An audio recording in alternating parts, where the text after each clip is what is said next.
Mathew Kuzhalnadan എം.എൽ.എയും DCC president Muhammad ഷിയാസും പ്രതികളായ കോതമംഗലം പ്രതിഷേധ case കോടതി അല്പസമയത്തിനകം പരിഗണിക്കും. പോലീസ് റിപ്പോർട്ട് കൂടി ലഭിച്ച ശേഷം ഇരുവരുടെയും ജാമ്യാപേക്ഷയിൽ കോതമംഗലം മജിസ്ട്രേറ്റ് കോടതി തീരുമാനമെടുക്കും. ജാമ്യമില്ലാ കുറ്റം ചുമത്തി രാത്രിയോടെ മജിസ്ട്രേറ്റിന് മുന്നിൽ ഹാജരാക്കിയെങ്കിലും മാത്യു കുഴൽനാടനും മുഹമ്മദ് ഷിയാസിനും ഇടക്കാല ജാമ്യം നൽകിയിട്ടുണ്ട്. ശ്യാം ദേവരാജ് ഉണ്ട് വിവരങ്ങൾ നൽകാൻ. ശ്യാം, ഇന്നലെ രാത്രി കണ്ടതാണ് അർദ്ധരാത്രിയോടുകൂടിയുണ്ടായ നാടകീയമായ സംഭവങ്ങൾ. ഇതിനുശേഷം ഇവരെ അറസ്റ്റ് ചെയ്യുന്നു, പിന്നീട് ഇടക്കാല ജാമ്യം ലഭിക്കുന്നു. ഇനിയിപ്പോൾ കോടതി അല്പസമയത്തിനകം കേസ് പരിഗണിക്കും. വിവരങ്ങൾ.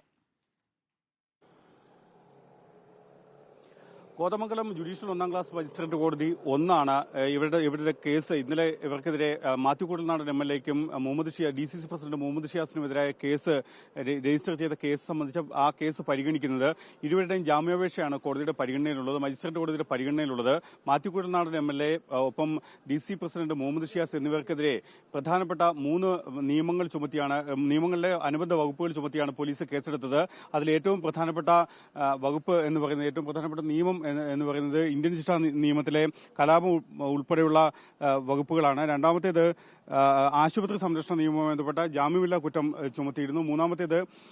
മൂന്നാമത് ചുമത്തിയ മറ്റൊരു പ്രധാനപ്പെട്ട നിയമം എന്നത് പൊതുമുതൽ നശിപ്പിക്കുന്നത് തടയുന്നതിനുള്ള ആ കുറ്റം അനുസരിച്ചുള്ള കേസാണ് ചുമത്തിയതും.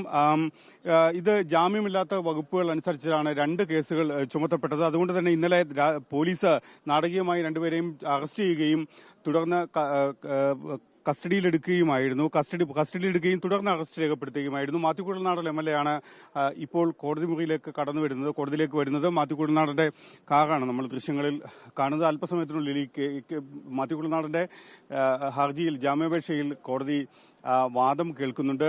ഇന്നലെ രാത്രി 2 മണിയോടെ മജിസ്ട്രേറ്റിന് മുന്നിൽ ഹാജരാക്കിയെങ്കിലും മജിസ്ട്രേറ്റ് രണ്ടുപേർക്കും ഇടക്കാല ജാമ്യം നൽകിയിരുന്നു. ഇടക്കാല ജാമ്യം നൽകിയതിന് തൊട്ടു പിന്നാലെയാണ് അവർ ഇന്ന് ഹാജരാകണമെന്ന നിർദ്ദേശവും നൽകിയിരുന്നു. അതിന്റെ അടിസ്ഥാനത്തിലാണ് മാത്യു കുഴൽനാടൻ എം.എൽ.എയും ഡി.സി പ്രസിഡന്റ് മുഹമ്മദ് ഷിയാസും ഉൾപ്പെടെയുള്ളവർ ഇതിൽ ഹാജരാകുന്നത്. ഇവരുടെ ജാമ്യാപേക്ഷയാണ് കോടതിയുടെ പരിഗണനയിലുള്ളത്. ജാമ്യം നൽകണോ എന്ന കാര്യത്തിൽ കോടതി വാദം കേട്ടതിനു ശേഷം തീരുമാനമെടുക്കും. നേരത്തെ കോടതി ഇവരുടെ ജാമ്യാപേക്ഷ പരിഗണിക്കുമ്പോൾ പോലീസിന്റെ റിപ്പോർട്ട് ലഭ്യമായിരുന്നില്ല. പോലീസിന്റെ റിപ്പോർട്ടും കാരണം ഈ കുറ്റകൃത്യം സംബന്ധിച്ച പോലീസിന്റെ റിപ്പോർട്ട്, ഒപ്പം പോലീസിന്റെ നിലപാട്, പ്രോസിക്യൂഷന്റെ നിലപാട് തുടങ്ങിയവയിൽ അതിന്മേൽ ഒരു വിശദമായ വാദവും കൂടി കേട്ടതിന് ശേഷമായിരിക്കും ജാമ്യാപേക്ഷയിൽ തീരുമാനം എടുക്കുക. ഇന്ന് തന്നെ തീരുമാനം എടുക്കും. കാരണം ഇതൊരു സാധാരണഗതിയിൽ മജിസ്ട്രേറ്റ് കോടതി ഇതിനുവേണ്ടി ജാമ്യാപേക്ഷയിൽ തീരുമാനമെടുക്കാൻ അധികം വൈകിപ്പിക്കുന്ന ഒരു പതിവില്ല. അന്ന് തന്നെ തീരുമാനമെടുക്കുക എന്നൊരു നിലപാടായിരിക്കും സ്വീകരിക്കുക.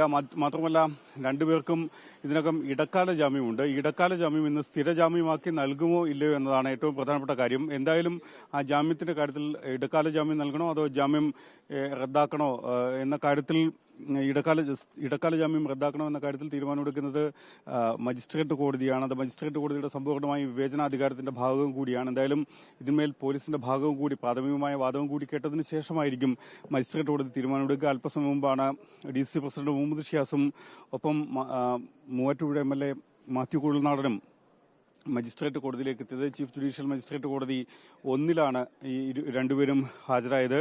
2:45 ഈ ഇരുവരുടെയും ജാമ്യാപേക്ഷ കോടതി പരിഗണിക്കുക, അതിന്മേൽ വാദം കേൾക്കുകയും തുടർന്ന് തീരുമാനമെടുക്കുകയും ചെയ്യുക. മുഹമ്മദ് ഷിയാസും ഇപ്പോൾ കോടതിയിൽ എത്തിയിട്ടുണ്ട്. വിശദാംശങ്ങളാണ് ശ്യാം ദേവരാജ് നൽകിയത്.